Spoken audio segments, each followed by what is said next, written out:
Bismillahirrahmanirrahim. Assalamualaikum warahmatullahi wabarakatuh. Selamat siang dan salam sejahtera buat kita semua. Saya ucapkan selamat datang kembali di kelas learning mata kuliah pengantar pendidikan kejuruan.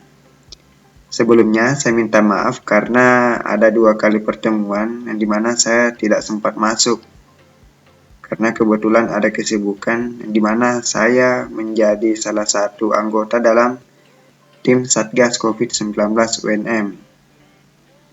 Jadi saya berharap mungkin akan ada kuliah tambahan atau penggantian jadwal, entahkah langsung dilakukan dalam 1 minggu atau kita merangkap 2 kali pertemuan dalam satu minggu atau seperti apa. Jadi tergantung daripada negosiasi mahasiswa ataupun mahasiswa dengan saya ke depannya. Jadi saya akan melakukan atau berkomunikasi dengan ketua tingkat masing-masing untuk membahas masalah itu. Baik, jadi untuk pertemuan kali ini kita akan coba untuk membahas terkait pendekatan pembelajaran yang digunakan dalam pendidikan teknologi kejuruan, khususnya dalam sekolah menengah kejuruan. Yang dimana sekolah menengah kejuruan ini kita tahu bahwa arahnya adalah untuk pengembangan skill yang dibarengi dengan teori. Yang tujuan utamanya adalah agar dapat bekerja dan mengisi dunia kerja, baik itu usaha ataupun dunia industri.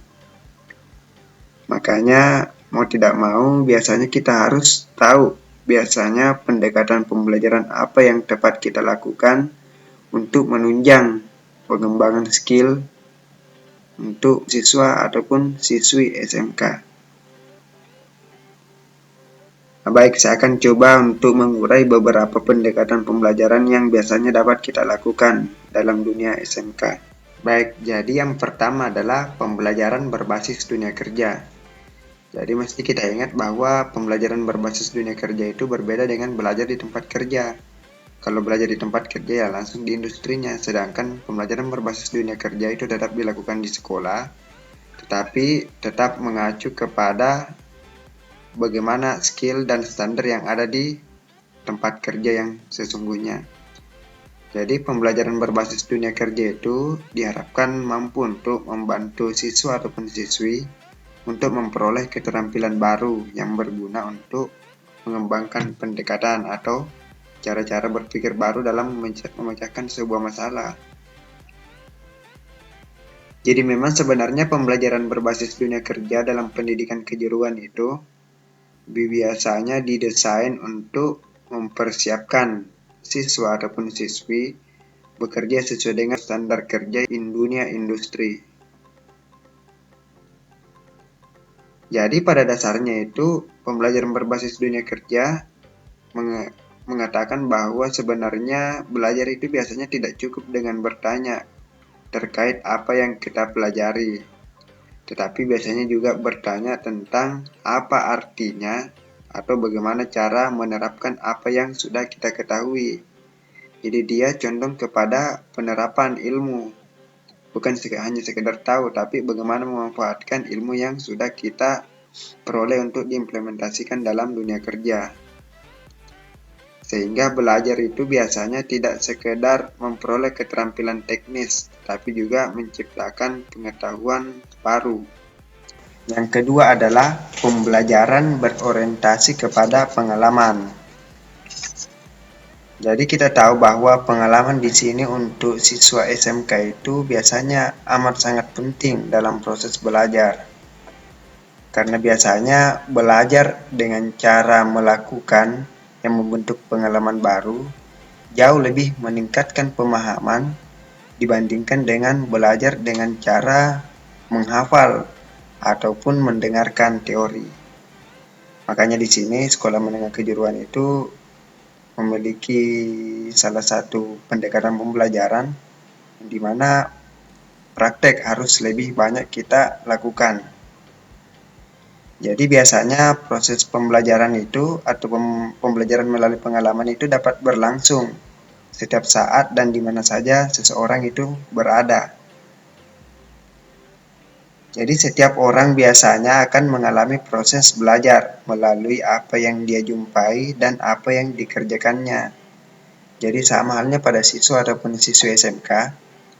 Jadi apa yang dia jumpai dalam lingkungan sekitar, apa yang dia jumpai dalam lingkungan dunia usaha ataupun dunia industri ketika melakukan praktek kerja industri, itu akan menjadi modal bagi mereka untuk belajar. Itu akan menjadi sebuah pengalaman baru yang akan dia gunakan untuk bekalnya ke depan ketika memasuki dunia kerja yang sebenarnya. Jadi biasanya pembelajaran yang orientasinya berbasis pengalaman ini itu berlangsung secara alami, meskipun tanpa ada kesengajaan. Karena biasanya kita akan selalu berinteraksi dimanapun lingkungan kita, jadi tanpa direncanakan sekalipun, tanpa disengaja sekalipun, proses belajar itu akan tetap berlangsung. Sisa kita sebagai seorang penerima informasi atau sebagai seorang pelaku yang melakukan sebuah pengalaman untuk merespon apa yang kita sudah lakukan itu. Apakah kita bisa menangkap hal-hal yang sifatnya positif dari apa yang sudah kita lakukan ataupun tidak. Begitupun juga sama dengan dunia SMK. Jadi apa yang mereka temui secara tidak sengaja itu biasanya juga akan membuat atau membentuk sebuah pemahaman baru untuk siswa ataupun siswi.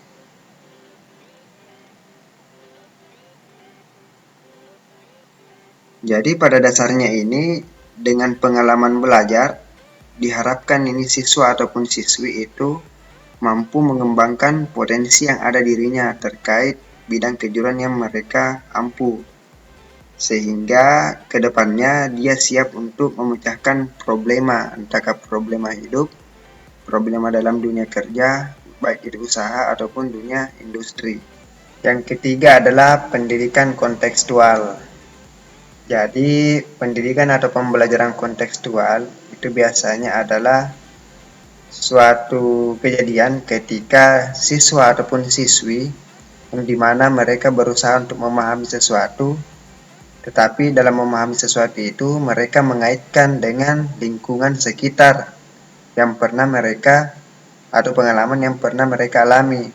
Jadi ketika mereka diberi teori tentang penanaman singkong misalnya, mereka pasti akan mengaitkan dengan lingkungan nyata bahwa dulu ketika mereka diajari menanam singkong atau melakukan penanaman singkong, ini yang mereka lakukan. Apakah hal tersebut berkaitan atau sesuai dengan teori yang ada atau tidak? Jadi pembelajaran kontekstual itu sebenarnya bertujuan untuk membuat siswa mampu untuk memperkuat, mengembangkan, dan menerapkan pengetahuan serta keterampilan akademik mereka di berbagai kondisi, baik dalam lingkungan masyarakat maupun di luar sekolah untuk memecahkan masalah nyata. Jadi pembelajaran kontekstual sebenarnya juga dia memberi keyakinan kepada siswa untuk memahami hubungan antara teori dan penerapannya dalam kehidupan masyarakat dan dunia kerja. Kemudian yang keempat adalah pembelajaran berbasis masalah. Jadi di sini pembelajaran berbasis masalah itu konsep pembelajarannya diharapkan dapat membantu tenaga pendidik untuk menciptakan lingkungan pembelajaran yang dimana itu dimulai dengan sebuah masalah yang sangat penting dan relevan diselesaikan. Tentunya masalah ini harus ada sangkut paut dengan materi yang kita pelajari. Jadi masalah yang ada itu kita limpahkan kepada peserta didik, siswa ataupun siswi untuk diselesaikan. Nah, berdasarkan hal tersebut, biasanya peserta didik dapat memperoleh pengalaman belajar yang lebih nyata karena mereka dituntut untuk menyelesaikan sebuah masalah berdasarkan teori dan kemampuan kerja yang mereka miliki. Jadi di sini pembelajaran berbasis masalah dapat pula dimulai dengan melakukan kerja kelompok. Kemudian bisa juga dengan cara melakukan penyelidikan sendiri, menemukan masalahnya, dan menyelesaikan masalah tersebut di bawah bimbingan fasilitator, dalam hal ini adalah guru. Nah, oleh karena itu, pengajaran berbasis masalah ini sebenarnya kalau saya pribadi pendekatan yang efektif untuk pengajaran proses berpikir tingkat tinggi.